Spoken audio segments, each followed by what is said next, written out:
ایک حدیث موجود ہے حضور صلی اللہ علیہ وسلم کی تشویق کے ترجمے میں، حضرت مالک لائے ہیں اسے ان مولا ابی بکر ابن عبد الرحمن ابن ابی صالح سمان عن ابی ہریرہ ان رسول اللہ صلی اللہ علیہ وسلم قال من اغتسل یوم الجمعہ غسل الجنابت، جس شخص نے جمعے کے روز غسل کیا، وہ جو کہ ناپاکی جنابت کی حالت میں غسل کیا جاتا ہے، یعنی کمپلیٹ غسل، اچھی طرح غسل. ثم راح فی الساعۃ الاولی، پھر جو شخص پہلی گھڑی میں پہنچ گیا مسجد میں، فکأنما قرب بدنۃ من، تو ایسے ہے کہ جیسے اس نے ایک اونٹ قربان کیا اللہ کی راہ میں، صدقہ دیا. ومن راح فی الساعۃ الثانیۃ، جو دوسرے گھنٹے میں دوسری گھڑی میں گیا، فکأنما قرب بقرۃ، تو ایسے ہے جیسے کہ ایک گائے اس نے اللہ کی راہ میں صدقہ کر دی اور ذبح کر دی، خیرات کر دی. ومن راح فی الساعۃ الثالثۃ، اور جو تیسری گھڑی میں تیسرے گھنٹے میں گیا، فکأنما قرب بشاۃ او قرن، پھر یہ اس کے برابر ہوگا کہ گویا کہ کسی نے ایک بکری اللہ کی راہ میں ذبح کر دی، صدقہ کر دی، یا کوئی میڈھا کر دیا. ومن راح فی الساعۃ السابعۃ، اور جو گیا چوتھے گھنٹے میں چوتھی گھڑی میں، فکأنما قرب دجاجۃ، تو یہ اس کے برابر ہے کہ گویا کہ اس نے ایک مرغی جو ہے اللہ کی راہ میں دے دی، خیرات کر دی. ومن راح فی الساعۃ الخامسۃ، اور جو پانچویں ساعت میں گیا، فکأنما قرب بیضۃ، تو وہ ایسے ہے گویا کہ اس نے ایک انڈا اللہ کی راہ میں خیرات کر دیا. فإذا خرج الامام،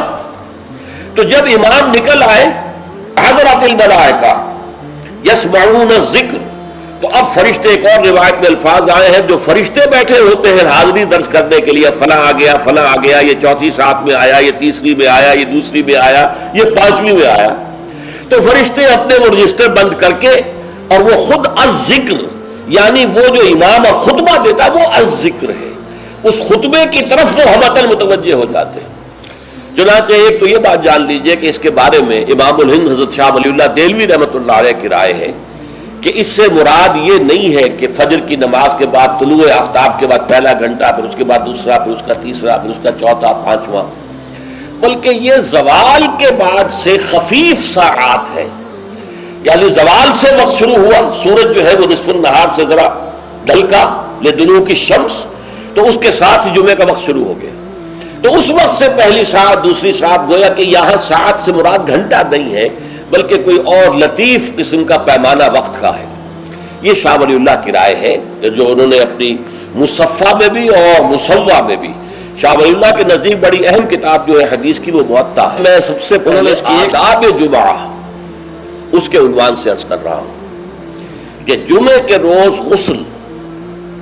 واجب ہے تقریباً علی کل محتلم، یہ حضور کے الفاظ یہ ہیں،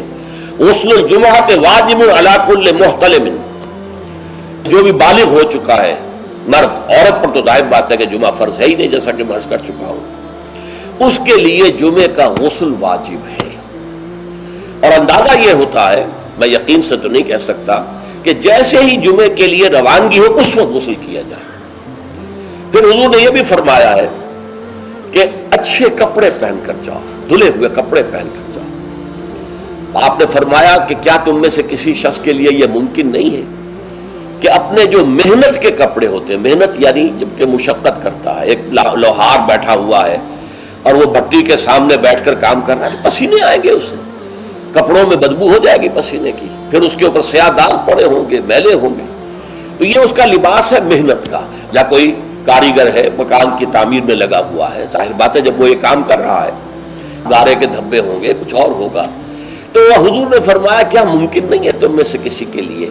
کہ ایک علیحدہ سے جوڑا جمعے کے لیے رکھ لو، وہ جمعے ہی کو صرف استعمال کیا کرو،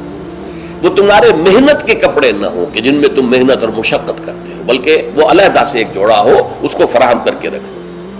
پھر یہ بھی فرمایا گیا کہ تیل لگاؤ، بالوں کے اندر تیل لگاؤ، دہن. اور یہ بھی فرمایا گیا کہ کوئی خوشبو ہے تو خوشبو لگاؤ. وہ سب کس لیے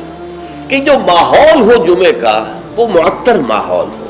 ایسا نہ ہو کہ پسینوں کی بدبوؤں کی وجہ سے طبیعت منغص ہو رہی ہو لوگوں کی، نہیں، بلکہ یہ کہ بڑا خوشگوار ماحول ہو، خوشبو ہو اس کے اندر، اور یہ کہ کپڑے اچھے پہن کر لوگ بیٹھے ہوئے ہوں. بلکہ اسے کہا گیا الجمعہ تو عید المسلمین، یہ ہفتہ روزہ عید ہے در حقیقت. یہ مسلمانوں کو عید کی طرح اسے جو ہے وہ منانا چاہیے، سیلیبریٹ کرنا چاہیے. جیسے عید کو آپ کپڑے جو ہے غسل کرتے ہیں، صبح کپڑے بدلتے ہیں، خوشبو لگاتے ہیں، پھر جاتے ہیں مسجد کو، عیدگاہ کو، ایسے ہی معاملہ ہونا چاہیے جمعے کا. یہ عید المسلمین ہے، یہ گویا کہ ہفتے وار عید ہے مسلمانوں کی. پھر اسی میں ایک آداب میں سے یہ ہے کہ جب تم مسجد میں جاؤ تو لوگوں کو پھلانگتے ہوئے اگلی صفوں میں نہ جاؤ،